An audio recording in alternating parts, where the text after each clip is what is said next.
Thank you, Randy, and to all the members, and especially to Tony. And I want to thank you.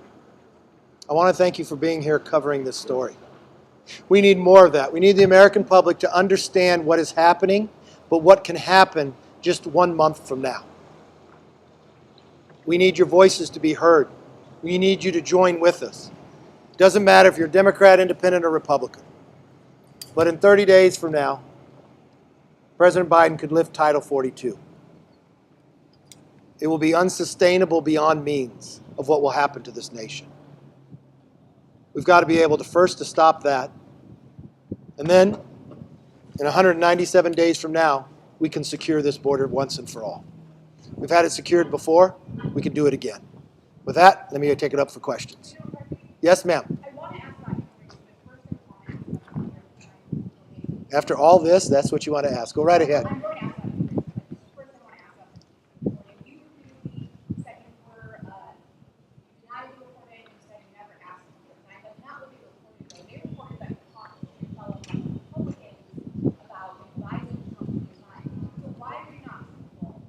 Well, first of all, let me just answer your question since you don't want to talk about the border.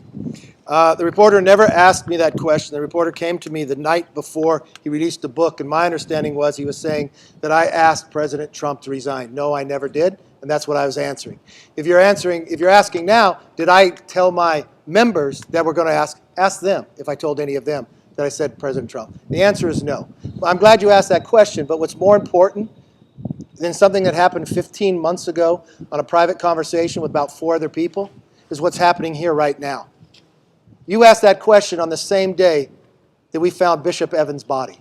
You asked that question on the same day, in less than a month, or just a month from now, that they're going to lift Title 42. You asked that question on the same day I watched a grown man, 6'5", who lived his life here 20 miles away, break down in tears of what is happening. You asked that question on the exact same day when we toured the border agents, when they put the numbers up about the amount of drugs that they have been able to capture, the more than 1 million people that have come across this border, the people that have gotten away, the more than 175 sex traffickers that they have picked up. That was your first question after this. I don't think that's what the American people are asking. I think they want to know about what's going to happen here and how we're going to secure the border. Next question. Yes.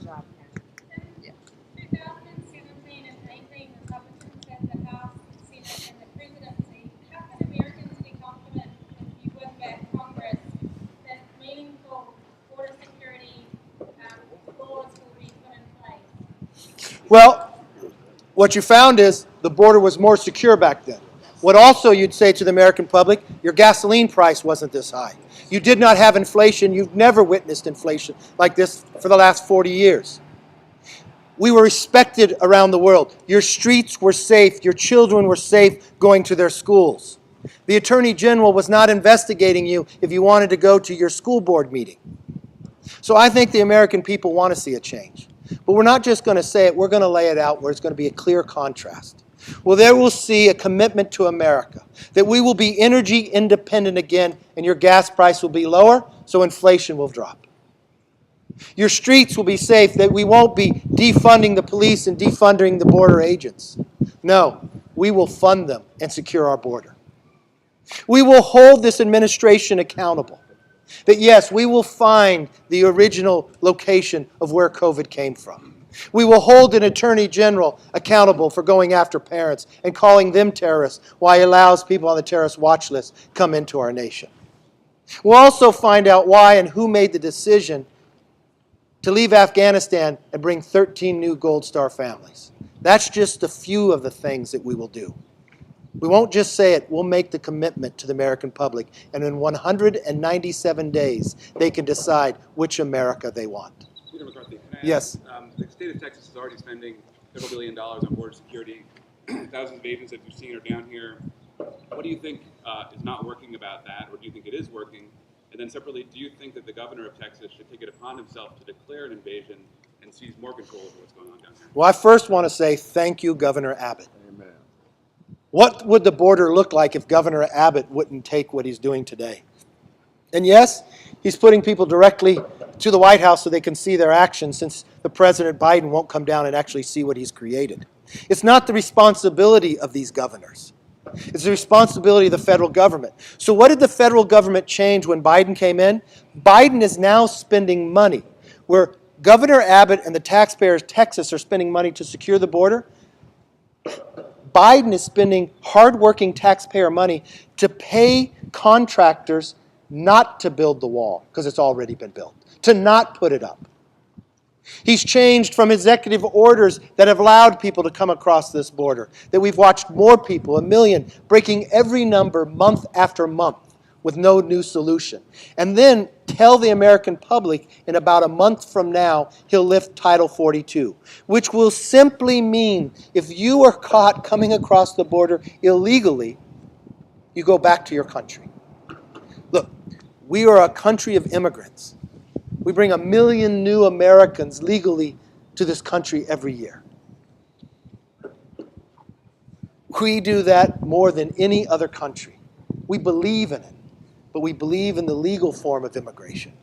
And if he lifts Title 42, what's going to happen is going to be more deaths, more trafficking, more drugs, and unfortunately, Governor Abbott doesn't have all the legal ramifications, what he can do, but he's doing the very best, and I thank him for it. Yes? You know, in El Paso, when we went in March, we watched a new facility that had just been finished, and they thought it would never meet capacity. It met capacity that day.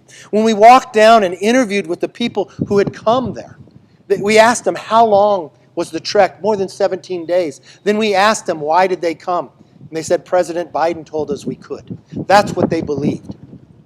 I was stunned because what had happened there, what we learned from the border agents, as they picked somebody up, they had to go in the facilities and protect them. And as they protected them and moved them through the processing, no longer were they able to be on the border.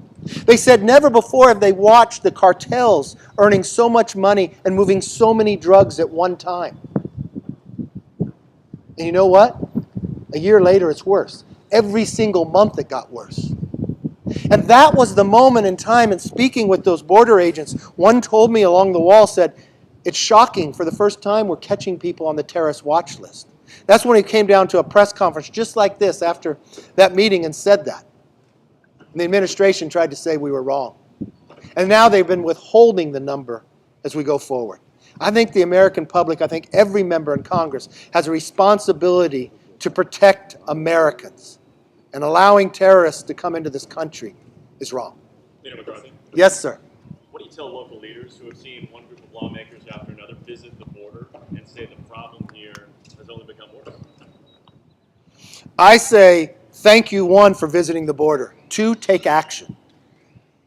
What Congressman Chip Roy told you is, we didn't wait till this month to take actions. We have been coming to the border. I think if you talk to the Republican conference, you'll find out almost 80% of our conference has been here more than once.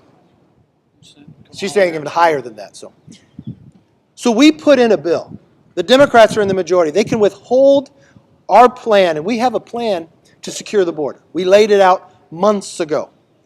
But the only action we have is what is called a discharge petition, where you can get a simple majority of the House, Republicans and Democrats, to sign a discharge petition. That bill can come up. You know exactly what that bill is, to make sure we don't pull back Title 42.